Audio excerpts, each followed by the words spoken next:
Chapter start हो गया था ना? कहाँ से बेटा पढ़ना था? Yes, sir. Equal right to vote. अच्छा, यहाँ से इक्वल राइट टू वोट, तो अभी मतलब फर्स्ट पैराग्राफ ही है।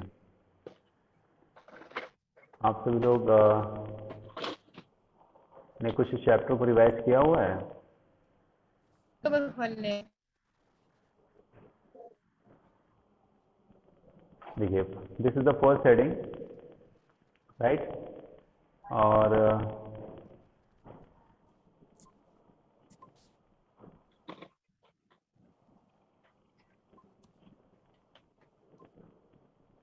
ठीक है, देखिए, this is the first heading, equal right to vote. और इसके बारे में already we have discussed about this heading कि हमें इक्वल राइट का वोट मिला हुआ है, वोटिंग का राइट मिला हुआ है, जो डिनोट करता है कि हम लोग क्या हैं, हमें इक्वलिटी मिली हुई है कंट्री में। ये बात आप लोगों को पहले हमने बताया था,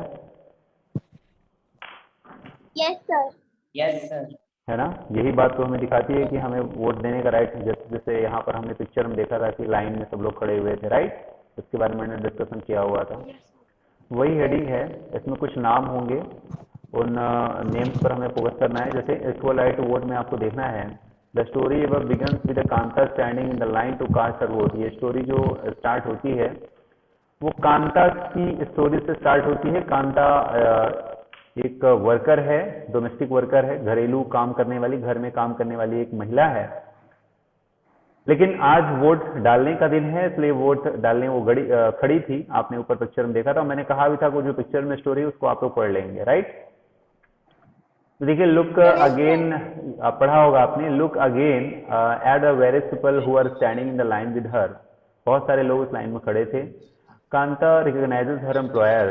कांता अपने जो भी उसके साथ एम्प्लॉय होते हैं उनको भी रिकॉग्नाइज करती है ना? अशोक जैन एंड छोटा लाल भी वहां खड़े हुए थे, हर नेबर, जो उसके पड़ोसी भी थे, है ना? उसके साथ में काम करने वाले हर एम्प्लॉयर उसके खुद के, और साथ ही अशोक जैन और छोटे लाल भी खड़े थे। ये कौन थे? उसके पड़ोसी थे, है ना? इन अ डेमोक्रेटिक कंट्री। और यही बात आप देख रहे हैं कि डेमोक्रेटिक कंट्री, हमारा कंट्री कैसा है बेटा? डेमोक्रेटिक कंट्री है। डेमोक्रेटिक कंट्री का मतलब होता है कि जहां पर मोनार्की नहीं है। मोनार्की का मतलब राजा का शासन नहीं है, राजतंत्र नहीं है, जनतंत्र हो। जनतंत्र को हम लोग लोकतंत्र भी कहते हैं, लोकतंत्र को हम लोग जनता का शासन भी कह सकते हैं कि ऐसा शासन जहां पर जनता का शासन है उसको लोकतंत्र या जनतंत्र, जो भी आप नाम से पुकारना चाहें पुकार सकते हैं, सभी का मतलब एक होता है। और यहाँ पर हमने देखा कि डेमोक्रेटिक कंट्री लाइक इंडिया, जैसा कि हमारा भारत है, ये आप लोग यहाँ से अंडरलाइन करेंगे। ऑल एडल्ट यानी ऑल एडल्ट का मतलब ऐसे लोग जो 18 ईयर्स के हो चुके हैं या उससे ऊपर हैं। ऑल एडल्ट इरिस्पेक्टिव ऑफ, भले ही उनका रिलीजन क्या हो, व्हाट, है ना? Irrespective of what religion they belong to, किसी भी रिलीजन से बिलोंग करते हो। हाउ मच एजुकेशन, वो कितने ही पढ़े लिखे हों भी या ना भी हों। They have had, what caste they are, वो किसी भी कास्ट के हों। और वेदर, चाहे वो गरीब हो या अमीर हो, है ना? चाहे वो अमीर हो या गरीब हो, है ना? आर अलाउड टू वोट, ठीक है ना? Are allowed to vote. यहां तक अंडरलाइन किया सभी ने?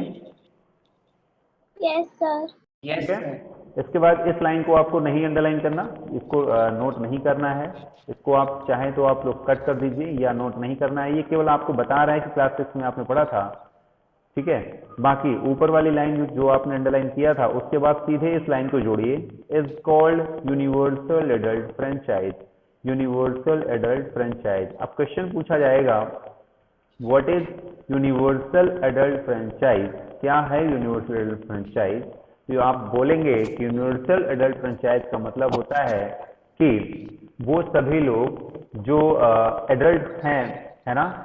एडल्ट हैं, उनको क्या मिला हुआ है? वोट का राइट मिला हो, वोट देने का राइट मिला है। आप बताएंगे, यहाँ से भी आंसर आप दे सकते हैं, लेकिन आपको एग्जैक्ट आंसर यहाँ से मिल जाएगा। All adult irrespective of what religion they belong to, how much education they have had, what caste they are, whether they are allowed to vote, है ना? इज कॉल्ड यूनिवर्सल फ्रेंचाइज, है ना?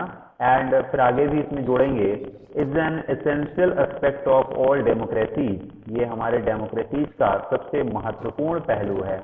Essential aspect का मतलब क्या होता है? सबसे महत्वपूर्ण पहलू है, यानी अगर कोई देश डेमोक्रेटिक है तो उस डेमोक्रेटिक देश में, कंट्री में यूनिवर्सल एडल्ट फ्रेंचाइज सबसे महत्वपूर्ण फीचर होता है। जैसे भारत है तो भारत में यूनिवर्सल एडल्ट फ्रेंचाइज अगर है तो ये भारत की सबसे बड़ी विशेषता है, इस कंट्री की सबसे बड़ी विशेषता है। ठीक है, बहुत सारे कंट्री ऐसे होते हैं जहां पर आज भी वोट डालने का राइट जनता को नहीं दिया गया है। ठीक है, कुछ ऐसे देश मिलते हैं, ज्यादातर देश तो नहीं है, कुछ ही देश ऐसे हैं।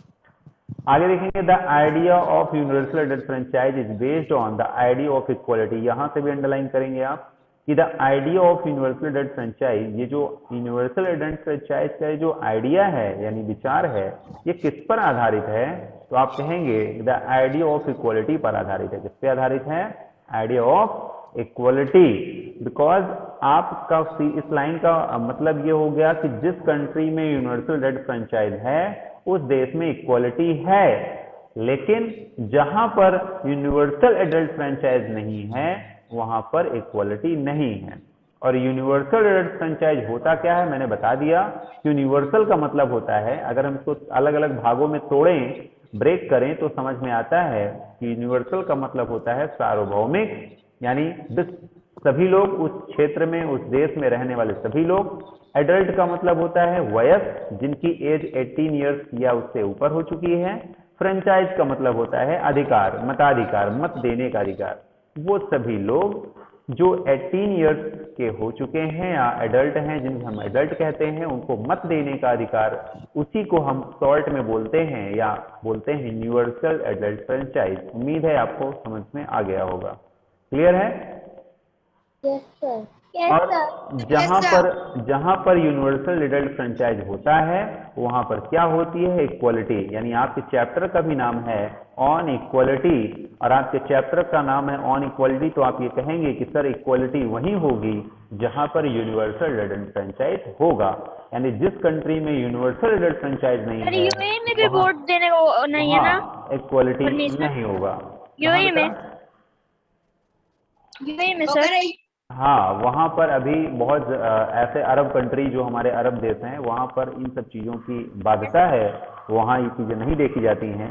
इसी वजह से हम लोग वहां पे इक्वालिटी की बात पूरी तरह से सत्य नहीं होती है। ठीक है, जैसे पहले अभी 2006 से पहले नेपाल में भी था, वहां पर भी राजा ही बनते थे, लेकिन अब वहां पर यूनिवर्सल फ्रेंचाइज हो चुका है।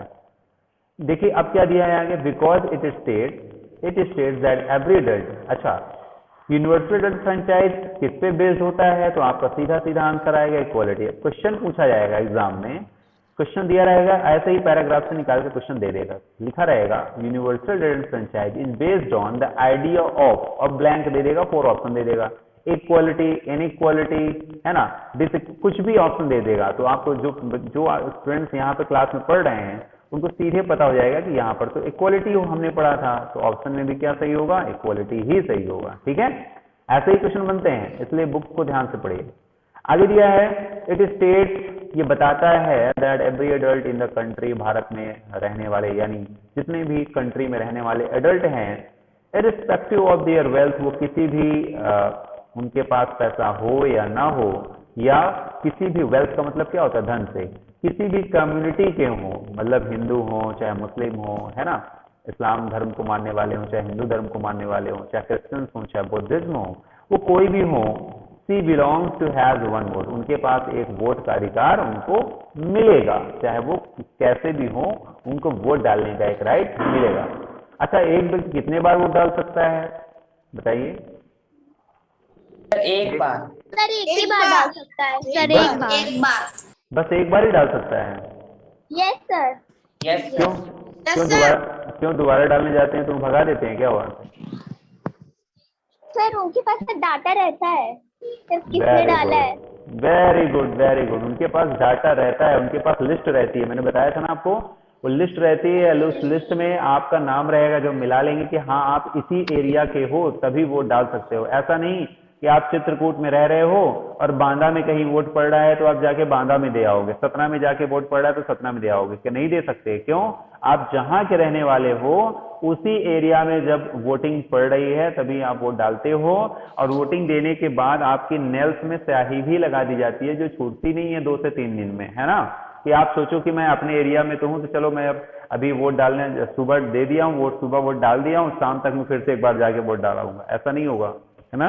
अगर ऐसा आप करते हैं तो फिर आपका वहाँ स्वागत किया जाएगा दोबारा अगर जाएंगे तो, है ना। स्वागत का मतलब समझते हैं ना। Yes sir. हाँ, Yes, sir. बेहतरीन स्वागत किया जाता है, तो बहुत अच्छी खासी वहाँ पर जो है पुलिस लगी होती है ना, आर्मी के लोग लगे होते हैं।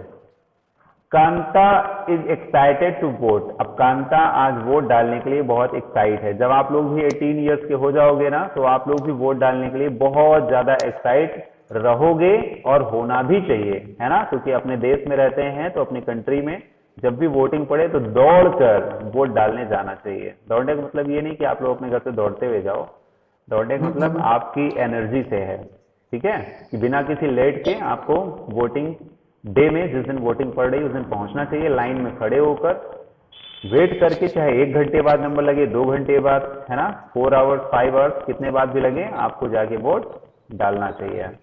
और हैप्पी है, कांता भी बहुत हैप्पी है, खुश है, she is equal to all, क्योंकि उसको उस दिन महसूस होगा। अब देखो कांता क्यों खुशी है, कांता वोट डालने के लिए तो खुशी ही है, लेकिन कांता सबसे ज्यादा खुशी इसलिए है कि उस दिन उसको ये लगेगा कि मैं सभी के बराबरी में खड़ी हूँ, उसको उस दिन इक्वलिटी महसूस होगी। जैसे आपके चैप्टर का क्या नाम है, इक्वलिटी। तो भारत में रहने वाले सभी नागरिकों को खासकर उस दिन महसूस होता है जिस दिन वो वोट डालने जाते हैं। उस दिन जब सबको देखते हैं ना कि अरे मेरी लाइन के पीछे तो बहुत बड़े बड़े आदमी खड़े हैं, बहुत पैसे वाले आदमी खड़े, मैं तो लाइन के आज सबसे आगे खड़ी हूँ, है ना, तो उसको बहुत अच्छा लगता है कि चलो कम से कम आज तो मैं, तो इसका मतलब ये है कि कंट्री में सभी लोग क्या है, इक्वल हैं। अब ये बात अलग है कि कोई बहुत मेहनत कर लिया है ना, तो वो आगे बढ़ गए, आज उनके पास जॉब मिल गई, उनको पैसा हो गया, हम मेहनत कम कर पाए तो आज हम पीछे हो गए।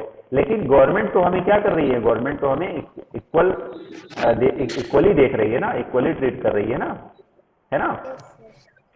Yes sir. क्लियर।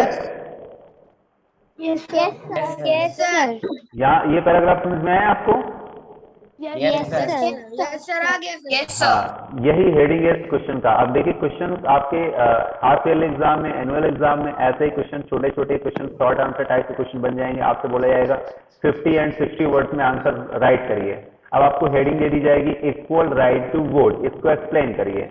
तो बस इक्वल राइट टू वोट को ऐसे एक्सप्लेन कर देना है, बस थोड़ा सा अपनी लैंग्वेज में लिख देना है कि जहाँ पर यहाँ से आप बता सकते हैं कि इंडिया में चाहे वो किसी भी रिलीजन के हो, एजुकेशन कैसी भी, पढ़े लिखे हों या ना हो, रिच पुअर हो, है ना, उनको वोट डालने का राइट, उसको हम लोग यूनिवर्सल एनफ्रेंचाइज बोलते हैं। ये किस पे बेस्ड होता है, इक्वलिटी पे बेस्ड होता है। क्या बताता है कि कोई कैसा भी हो उसके पास एक वोट डालने का राइट होता है। ठीक है, कांता के बारे में भूल भी जाते हैं तो कोई बात नहीं,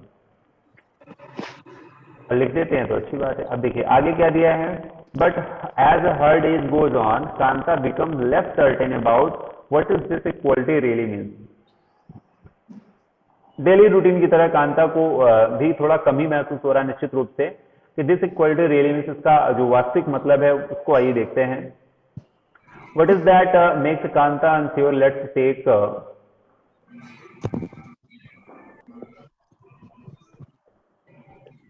let's take look at day in life. She lives in slum, बहुत ही स्लम एरिया में कांता रहती है। स्लम में जानते हैं ना, स्लम में क्या होता है सर, वो क्या होता है स्लम में? स्लम सर, सर बहुत ही सर कंजेस्टेड रहता है वहाँ पे, और छोटे छोटे हाउस रहते हैं एक जगह। छोटे छोटे हाउस, झोपड़ी, है ना, और थोड़ा सा साफ सुथरा कम रहता है वहाँ पर, ऐसा एरिया स्लम एरिया में लोग, बहुत सारे लोग रहते हैं। हमारे यहाँ के जो शहरों में जो लोग रहते हैं, खासकर वो शहरों के जो सबसे कोने का पार्ट होता है ना, वही ज्यादातर स्लम कहा जाता है। वहीं पर बहुत सारे गरीब अपनी झुग्गी झोपड़ी बना के रहते हैं, गरीब लोग, है ना।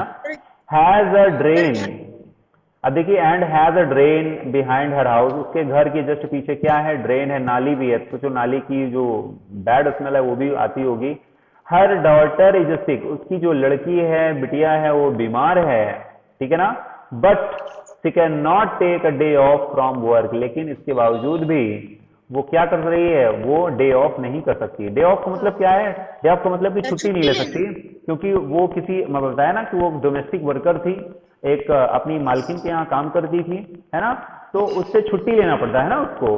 तो उसकी बिटिया बीमार है, लेकिन उसके बावजूद भी वो डे ऑफ नहीं कर सकती, क्योंकि अगर वो नहीं जाएगी तो उनके घर में झाड़ू पोछा नहीं लगाएंगे, है ना।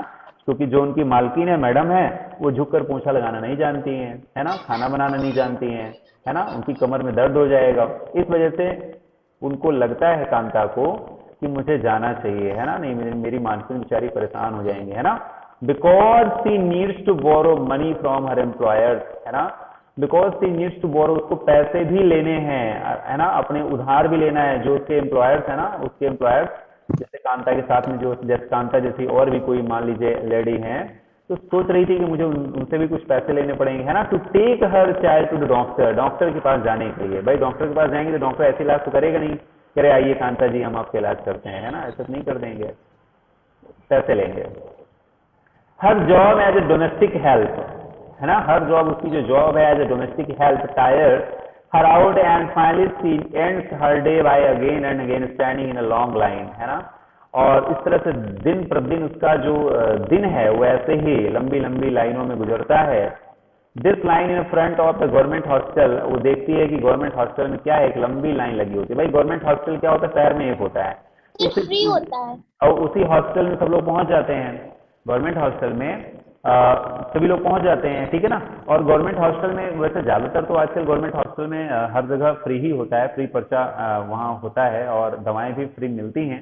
लेकिन बहुत सारे कुछ ऐसे कंडीशंस बन जाती हैं जिन दवाइयों को बाहर से भी लेना पड़ता है ना, वो वहाँ पे गवर्नमेंट हॉस्टल में नहीं मिलती हैं, तो उसको लेने के लिए तो पैसे चाहिए, है ना। डॉक्टर तो ठीक है फ्री में देख लेंगे, कुछ दवाइयाँ भी मिल सकती हैं, लेकिन बहुत सारी दवाइयाँ ऐसी होती हैं जो गवर्नमेंट हॉस्टल में अवेलेबल नहीं होती हैं। अब पता चले वही हमारी दवाएं 500 रुपीज 1000 रुपीज की दवाइयां निकल गई बाहर, तो उस पर कांता के लिए समस्या हो गई ना। One in the morning because most of the people standing in are poor, जो गरीब लोग होते हैं ज्यादातर उन्हीं लोगों के लिए गवर्नमेंट हॉस्टल होते ही हैं। वैसे गवर्नमेंट हॉस्टल सभी के लिए होते हैं, गवर्नमेंट हॉस्टल शहर में रहने वाले सभी, लेकिन ऐसा माना जाता है कि गवर्नमेंट हॉस्टल में थोड़ा दवाइयां फ्री क्या मिलने लगी कि जो लोग पैसे वाले लोग हैं वो नहीं जाते हैं, है ना। वो सोचते हैं कि अरे वहां तो फ्री मिलता है तो हो सकता है अच्छे से दवा ना होती हो, लेकिन ये गलत थिंकिंग है, ऐसा नहीं है। वहां पर जो डॉक्टर बैठे होते हैं वो सब बहुत योग्य डॉक्टर बैठे होते हैं, जो बाहर हम प्राइवेट में दवा कराते हैं ना उससे अच्छे डॉक्टर बैठे होते हैं वहां पर गवर्नमेंट हॉस्टल में, ठीक है ना। और वो बहुत अच्छे डॉक्टर होते हैं और बहुत अच्छी दवा भी लिखते हैं, और जो गवर्नमेंट हॉस्पिटल से दवा मिलती है वो भी बहुत ही अच्छी होती है। क्यों? क्योंकि वो गवर्नमेंट की मैन्युफैक्चर के द्वारा होती है, गवर्नमेंट की निगरानी में वो दवा बनती है, ठीक है ना, उसका डिपार्टमेंट, तो वो दवाएं भी बहुत अच्छी होती हैं, ठीक है। लेकिन लोगों के दिमाग में मेंटेलिटी हो गई कि फ्री में मिलती है, तो लोगों को समझ में नहीं आता कि अरे फ्री कैसे मिल सकती है कोई चीज, तो बस इसीलिए वो प्राइवेट हॉस्पिटल की तरफ भरना शुरू करते हैं, है ना। अदरवाइज शहर में सभी लोगों को गवर्नमेंट हॉस्पिटल में जाना चाहिए, और गवर्नमेंट हॉस्पिटल में जो भी प्रॉब्लम आ रही है उसको दूर करने का प्रयास करना चाहिए, कंप्लेन करना चाहिए, स्कीमों से कंप्लेन करना चाहिए। जो वहाँ का डीएम ऑफिस है, जिलाधिकारी के पास डीएम से जाके कंप्लेन करेंगे, सर यहाँ पर इतनी गंदगी है, इसको सफाई नहीं करवाया जा रहा है ना, ये शहर का इतना बड़ा अस्पताल है, गवर्नमेंट हॉस्पिटल है, यहाँ पर ये व्यवस्था है। जब शहर के बड़े बड़े लोग जब जाएंगे ना तो वो हॉस्पिटल अपने आप अच्छा हो जाएगा, डॉक्टर भी डरेंगे, जो डॉक्टर वहां पर काम चोरी कर रहे हैं वो भी डरेंगे, है ना। कुछ डॉक्टर तो अपनी ड्यूटी बहुत अच्छी करते हैं, कुछ डॉक्टर जानते हैं कि बहुत बड़े बड़े लोग तो आते नहीं है, गरीब लोग आते हैं तो इधर उधर कहीं छिप के बैठ जाते हैं, है ना।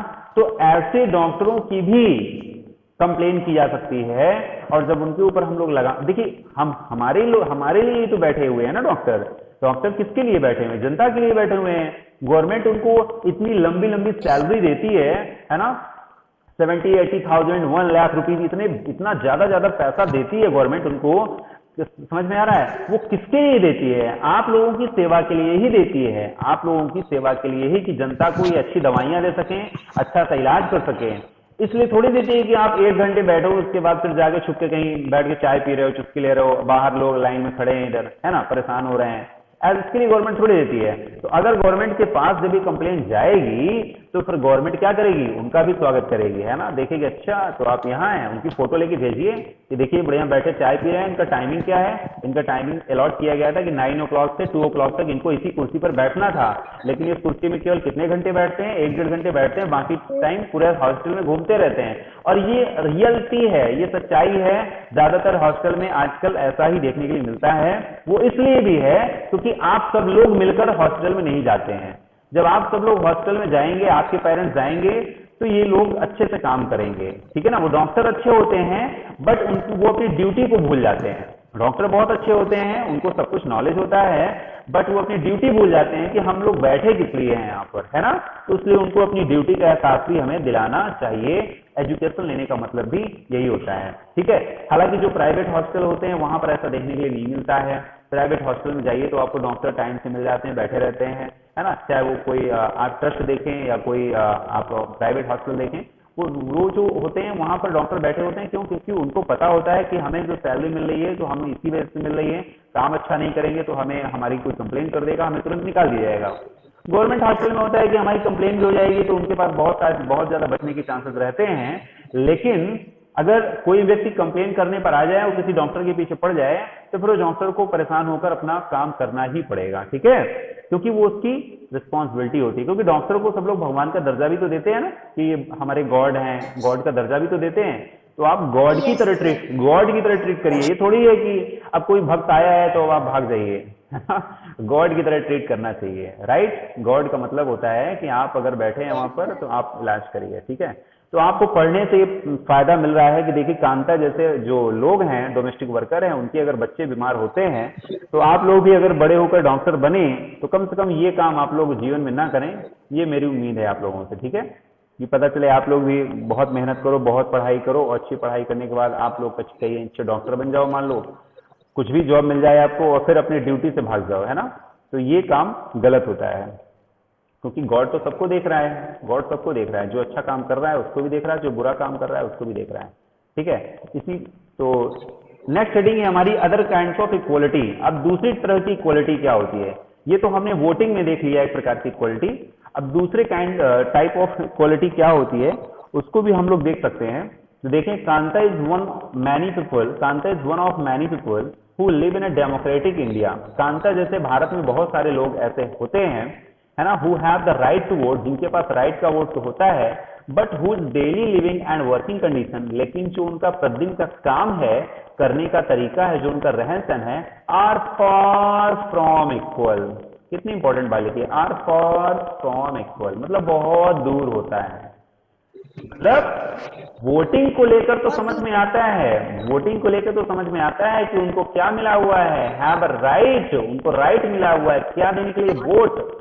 तो पता चलता है कि नहीं इक्वलिटी है। लेकिन जब उनके डेली रूटीन की बात करते हैं, वर्किंग कंडीशन की बात करते हैं, तो आर फार फ्रॉम इक्वल, बहुत दूर होता है। कैसे देखते हैं। अपार्ट फ्रॉम बीइंग पुअर, जो गरीब लोग होते हैं उसके अलावा अगर हम बात करें तो people in India experience inequality. Bharat में बहुत सारे जो लोग होते हैं experience inequality in different ways, यानी अलग अलग तरीकों से देखा जाए तो उनके साथ में इक्वालिटी होती है क्या? नहीं, इक्वालिटी देखने के लिए नहीं मिलती है, इक्वालिटी देखने के लिए नहीं मिलती है। तो अगर इक्वालिटी नहीं मिलती है तो इक्वालिटी का जस्ट अपोजिट वर्ड क्या होता है? इनइक्वालिटी। क्या होता है? इनइक्वालिटी। जो आपकी बुक में दिया हुआ है इनइक्वालिटी। इनइक्वालिटी का मतलब जहां पर सभी के साथ एक जैसा व्यवहार ना हो। तो यही तो देखने के लिए मिलता है भारत में। आप जाइए हर जगह ये देखने के लिए मिल जाएगा आपको, है ना। But let us see what this means by reading the two stories given below. अब हम नीचे दो ऐसे स्टोरीज पढ़ने जा रहे हैं जिनसे आपको पता चल जाएगा कि भारत की दशा क्या है, भारत में किस तरह की इक्वालिटी है और किस तरह की इनइक्वालिटी है, ठीक है। तो each of these based on real incident in people's life. और ये जो घटना आप पढ़ने जा रहे हैं ना, ये आपकी मॉरल वैल्यू की तरह कोई कहानी नहीं है, ये आपकी सच्ची घटना है। कैसी घटना है? सच्ची घटना है, रियल इंसिडेंट्स है in people live and reflect the different kinds of inequality. तो आपसे अगर क्वेश्चन पूछा जाए कि आप अपनी बुक में से कोई दो या एक ही इनइक्वालिटी का एग्जांपल बताइए, तो आप इन्हीं दोनों स्टोरीज को बता सकते हैं, ठीक है, इन्हीं दोनों इंसिडेंट को बता सकते हैं। इंसिडेंट्स कह दें, स्टोरी ना कहें, क्योंकि स्टोरी में तो बहुत ज्यादा बना कर भी कह दिया जाता है। इनइक्वालिटी यानी इसमें हम कह सकते हैं कि रियल इंसिडेंट के बारे में बात करेंगे, ठीक है। तो आइए देखते हैं भारत में कौन सी दो रियल इंसिडेंट हैं, उनको भी हम लोग देख लेते हैं। तो ये इंसिडेंट मैं आप लोगों के लिए छोड़ना चाहता हूं कि आप लोग इसको खुद पढ़ें और फिर मुझे बताइएगा कि किसकी किसकी स्टोरी है। तो पहली स्टोरी तो यहीं से स्टार्ट हो जाती है, पहली स्टोरी तो आपकी यहीं से स्टार्ट होती है, और जो रियल स्टोरी तो हालांकि यहां से स्टार्ट होगी। Now let us read a story about experience of a Dalit child, एक दलित बच्चा है, अटेंडिंग स्कूल, जो स्कूल जाता है, ओम ठीक है ना, प्रकाश वाल्मीकि। और उसकी स्टोरी आप लोग यहाँ पढ़िएगा, ठीक है, जिसका नाम आगे आपको पढ़ने के लिए मिलता है, ये ओम प्रकाश वाल्मीकि ओम प्रकाश वाल्मीकि। और ये जो ओम प्रकाश वाल्मीकि हैं, ये बाद में एक राइटर बनते हैं, बड़े होकर राइटर बन जाते हैं और अपनी ऑटोबायोग्राफी लिखते हैं। ऑटोबायोग्राफी मतलब अपने ऊपर ही बीती, मैंने बताया हुआ था। ऑटोबायोग्राफी का मतलब होता है अपने ऊपर ही बीती, अपने ऊपर बीती ही ऑटोबायोग्राफी लिखते हैं, जिसका नाम है जूठन। क्या नाम है? जूठन। ये क्वेश्चन भी एग्जाम में पूछा जाता है कि जूठन को किसने लिखा, तो आपको बताना है ओम प्रकाश वाल्मीकि को, ठीक है। तो आप लोग इसको पढ़िएगा, दोनों स्टोरी, जिससे मुझे थोड़ा आपको इतना डिटेल में ना बताना पड़े, आप लोग खुद पढ़िए। दो स्टोरीज हैं, एक यहाँ पर है और सेकंड स्टोरी यहाँ से देखिए स्टार्ट हो रही है, लिखा है ना इसमें सेकंड स्टोरी दिया है। Second story is based on incident that took place in India larger cities, it's a common practice most part of the country. उनका नाम क्या था? मिस्टर एंड मिसेज अंसारी, यानी मिस्टर मतलब कोई मेल है, मिसेज अंसारी मतलब उनकी पत्नी है। इन दोनों के साथ में क्या हुआ और ओम प्रकाश वाल्मीकि के साथ में क्या हुआ, इन दोनों घटनाओं से आपको पता चल जाएगा कि भारत में किस टाइप की इनइक्वालिटी है। और ये आपका होमवर्क है, मैं इसको नहीं पढ़ाऊंगा। आप लोग सोचो कि सर फिर बाद में बता देते हैं, एक्चुअली मेरी हैबिट है कि मैं बाद में बता देता हूँ, है ना, तो आप लोग पढ़ते नहीं हो। आप लोग उसको खुद पढ़िएगा और मुझे खुद बताइएगा कि सर इसमें क्या क्या स्टोरी थी, मैं आप लोगों से ही पूछूंगा, ठीक है। सभी स्टूडेंट इसको करेंगे। हम लोग पढ़ेंगे यहाँ से रिकॉग्नाइजिंग डिग्निटी से, यहाँ से हम लोग पढ़ेंगे, कहाँ से पढ़ेंगे? Recognising dignity. बहुत छोटी छोटी हेडिंग्स हैं और बहुत इजी है। इसके बाद जो हमारी अच्छी हेडिंग आएगी और अच्छी हेडिंग आएगी इक्वालिटी इंडियन डेमोक्रेसी। फिर हम लोग पढ़ेंगे कि अच्छा भारत में क्या इक्वालिटी है, तो बिल्कुल उसके बारे में भी पढ़ेंगे। अभी आप बीच में क्या पढ़ रहे हैं? सबसे पहले इक्वालिटी पढ़ा, फिर आप दो इंसिडेंट पढ़ने जा रहे हैं जहां पर भारत में आप इनइक्वालिटी देखेंगे, इनइक्वालिटी, और फिर से लास्ट में आप देखेंगे कि नहीं, इन सबके बावजूद भी भारत में इक्वालिटी है, ठीक है। तो इन्हीं सब चीजों के बारे में डिस्कस करेंगे। ये देखिए यहाँ पर सब लोग कैसे खड़े हैं, ऊपर हाथ में हाथ पकड़े हुए, है ना। क्या है ये? क्या इक्वालिटी, ये इक्वालिटी है। ये पार्लियामेंट का पिक्चर है, आपका पार्लियामेंट अभी ऐसा ही दिखता है, पार्लियामेंट का है। जैसे ये पार्लियामेंट कंट्री में होता है ना, देश में पार्लियामेंट होता है और स्टेट में लेजिस्लेटिव असेंबली होता है, ठीक है। देखो नीचे पिक्चर दिया है ना, the parliament is the corner stone of our democracy, है ना, मील का पत्थर है हमारे लिए, है ना। We are represented in it through और आवर इलेक्टेड रिप्रेजेंटेटिव, जो भी हम जो लोग चुनते हैं ना जिनको, वो लोग देखो इस तरह से सब लोग खड़े हुए हैं। ये पिक्चर है, दिखाया गया है, बाकी ऐसे लोग सब लोग खड़े नहीं हो जाते हैं, ऐसे करके सब लोग खड़े हो जाते हैं। वहां पे एक पिक्चर दिखाया गया कि हम सब एक हैं, वो किसी भी कास्ट का हो, किसी भी रिलीजन का हो, सभी लोग पार्लियामेंट में आके बैठते हैं और आपके लिए, पूरे देश के लिए कानून बनाते हैं, ठीक है। चलिए, तो होमवर्क आप सभी को पता हो गया होगा, क्लियर है ना? Yes sir. क्लास एंड किया जाए फिर आज की? Yes sir. देखिए, जब तक आप लोगों को मैं क्लास ले रहा हूँ, जैसे जिस दिन क्लास नहीं होती, मान लीजिए कोई प्रॉब्लम हो जाती, तो आप लोग लास्ट वाले जो पिछले लास्ट वीडियोज होते हैं ना, उनको वॉच किया करिए, ठीक है, परेशान ना हुआ करें। Thank you for today parliament भी बन रहा है ना इंडिया में। हाँ, किसने पूछा ये बेटा? Thank you for teaching sir. Sir मैंने सार्थक, वेरी गुड, नया पार्लियामेंट बन रहा है। बहुत अच्छा क्वेश्चन, बहुत अच्छा मैसेज दिया है लोगों ने। आपका जो पार्लियामेंट है, उस पार्लियामेंट के ही बगल में, उस पार्लियामेंट के ही बगल में थोड़ी दूर पर एक नया पार्लियामेंट बन रहा है आपका, आधुनिक, है ना, मॉडर्न पार्लियामेंट बन रहा है, जिसमें आधुनिक व्यवस्थाओं से लैस पार्लियामेंट बन रहा है, ठीक है। बन क्यों रहा है ये भी मालूम होना चाहिए उनको। मजा नहीं आ रही थी क्या पार्लियामेंट में? क्योंकि पहला वाला पुराना हो गया था इसलिए नहीं, ऐसा नहीं है, वो सर ठीक हो गया। हाँ, ये बात भी कह सकते हैं, क्योंकि उसमें पुराने वाले पार्लियामेंट में तोड़ाई बहुत हुई है, तोड़फोड़ बहुत हुई है और उसमें बहुत सुधार हुए, इसलिए बिल्डिंग काफी पुरानी हो गई थी। तो लोगों को डर लग रहा था कहीं ऐसा ना हो कि पूरी बिल्डिंग एक दिन गिर जाए तो सारे जो मेंबर ऑफ पार्लियामेंट है उसी में दब जाए, है ना, जो सांसद है उसी में दब जाए, ऐसा हो रहा था क्या? थोड़ी सी बात आपकी सही है, रियलिटी यही है कि पार्लियामेंट बहुत पुराना हो गया था, काफी तोड़फोड़ हुई थी, लेकिन जो उसका मेन रीजन है वो ये नहीं था। मेन फैक्ट ये था कि 2026 में जो नंबर ऑफ पार्लियामेंट होंगे वो बढ़ जाएंगे। नंबर ऑफ पार्लियामेंट क्या होंगे हमारे देश में? बढ़ेंगे, उनकी सीटों को बढ़ाया जाएगा। क्यों बढ़ाया जाएगा? क्योंकि भारत में क्या होगा? परसीमन होगा। ये याद रख लीजिए, थोड़ा सा मैंने आपको बताया था इलेक्शन टाइम पे, जब मैं आपको पढ़ा रहा था, भारत में क्या होगा, परसीमन होगा। परसीमन का मतलब फिर से सारे एरिया को अलॉट किया जाएगा कि इस एरिया से एक एमपी, इस एरिया से एक एमपी, इस एरिया से एक एमपी, मेंबर ऑफ पार्लियामेंट। जैसे एक स्टेट में आपके होते हैं ना विधायक होते हैं, वैसे ही एक देश में आपके मेंबर ऑफ पार्लियामेंट होते हैं। तो नंबर ऑफ पार्लियामेंट की संख्या अभी 545 है, जो बढ़कर आगे ज्यादा हो जाएगी। तो उनके बैठने के लिए सीट नहीं थी वहां पर, क्योंकि वो तो पुराने हिसाब से बना हुआ है, ठीक है, वो पुराने हिसाब से बना हुआ है। तो अब उसको तोड़कर ऐसा थोड़ी कि बगल से दीवार को चलवा देंगे, ठीक है, अब ऐसा थोड़ी कि बगल से तोड़वा के दीवार चलवा देंगे। वो पार्लियामेंट बहुत पुराना हो गया था, जर्जर हो गया था। बरसात के सीजन में वहां पर शीत भी आ जा रही थी, कई बार तोड़ाई फुड़ाई हुई थी। आपको पता होगा कि 2001 में एक बार वहां पर हमला भी हुआ था, है ना, पार्लियामेंट में अटैक भी हुआ था आपका, और टेररिस्ट अटैक हुआ था पार्लियामेंट में आपका। तो अब का जो पार्लियामेंट बनेगा वो अत्याधुनिक बनेगा, मॉडर्न फैसिलिटी के साथ में बनेगा, है ना। अगर उस पर कभी कोई गोला बारूद भी चला जाए तो बिल्डिंग वो सह ले, ठीक है, इतना मजबूत बनेगा पार्लियामेंट आपका। चलिए ठीक है, thank you for today's class. लेकिन जो मेन इसका आंसर यही था। Thank you sir. That's okay. Bye sir. Bye, sir. Next class